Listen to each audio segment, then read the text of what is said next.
Frères et sœurs dans le Seigneur, que la paix de Dieu soit avec vous. C'est un plaisir de vous revoir. C'est un plaisir de vous rencontrer. C'est un plaisir de vous parler encore une fois de la parole de Dieu, de la puissance de la parole de Dieu et du Saint-Esprit. Aujourd'hui, nous allons aborder un sujet assez intéressant, qui est la question du contrôle de soi et du rôle du Saint-Esprit et de la prière. Qu'est-ce que nous voyons chaque jour? Nous voyons des gens dans notre communauté, dans notre environnement, qui n'arrivent pas à se contrôler, qui n'arrivent pas à avoir contrôle de lui, d'eux-mêmes. Tout comme nous. Souvent de fois, on voit qu'on n'arrive pas à avoir le contrôle de soi-même. Parfois, on se dit, telle ou telle chose, on ne va pas le faire. Et puis, d'ici quelques minutes, on se retrouve à le faire. Mais qu'est-ce qui se passe? Pourquoi, certaines fois, lorsqu'on se dit non, on dit non à quelque chose qu'on faisait et qu'on refuse de faire, qu'on croit être mauvais, et qu'on n'arrive pas à respecter ce non, qu'on n'arrive pas à respecter nos décisions? Pourquoi? Et puis, c'est pas seulement nous. Le problème ne se situe pas seulement en soi, mais c'est tout autour de soi-même.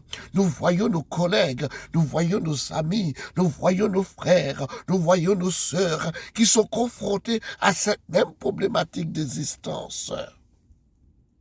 Ils disent non aujourd'hui à quelque chose, cependant demain ils se retrouvent dans une situation où ils se sentent obligés. C'est comme il y a une force extérieure qui agit, qui les pousse, qui les contraint à faire la chose.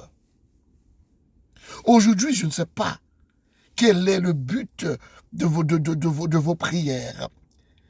Ce but-là qui vous a poussé à prendre cette décision, ce but-là qui vous a poussé à dire non à telle ou telle chose, je ne le connais pas.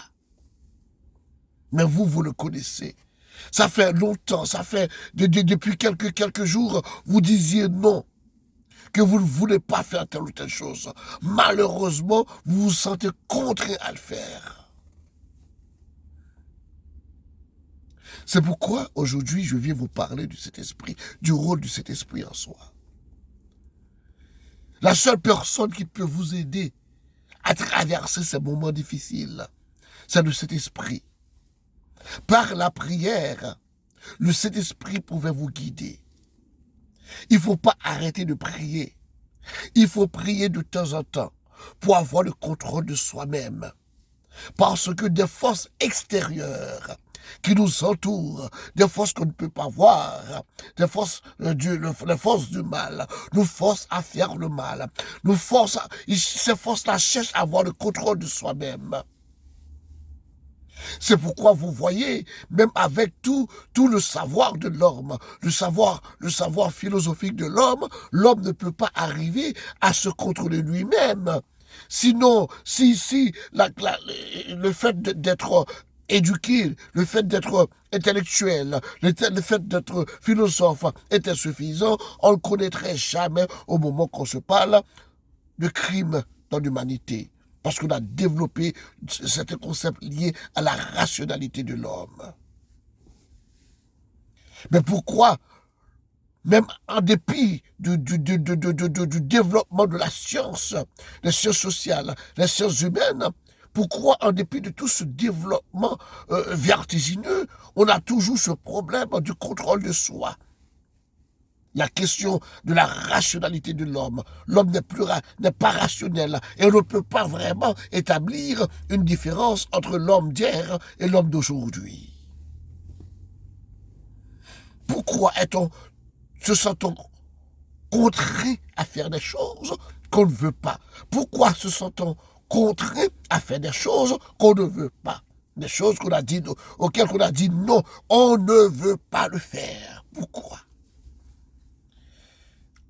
C'est parce qu'il y a des forces qui nous entourent, les forces du mal, qui nous contraignent à faire des choses qu'on ne veut pas, qui nous contraignent à faire des choses qu'on n'aime pas, qui cherchent à avoir le contrôle de soi-même. Et pour réavoir ce contrôle-là, pour avoir ce contrôle-là, C'est seulement l'œuvre de cet esprit. C'est seulement en faisant appel à Dieu, par la prière. Dieu mettra son esprit en toi. Et puis l'esprit se te guidera vers le droit chemin. L'esprit se t'aidera à combattre, à affronter les forces mystérieuses, les forces du mal qui nous poussent à faire le mal. Voici le message que j'ai pour vous aujourd'hui. Il est important de prier. Il est important de chercher la présence de Dieu. Il est important de garder une communication stricte avec Dieu, une communication sincère et honnête avec Dieu pour que son esprit soit en vous. Il est important de faire ça. Et s'il y a quelque chose qui vous traverse, si vous n'arrivez pas à vous contrôler, n'oubliez pas que la réponse se trouve entre les mains de Dieu. Priez pour que Dieu puisse mettre son esprit en toi. Bonne journée. Restez dans la grâce de Dieu. Amen. Au revoir.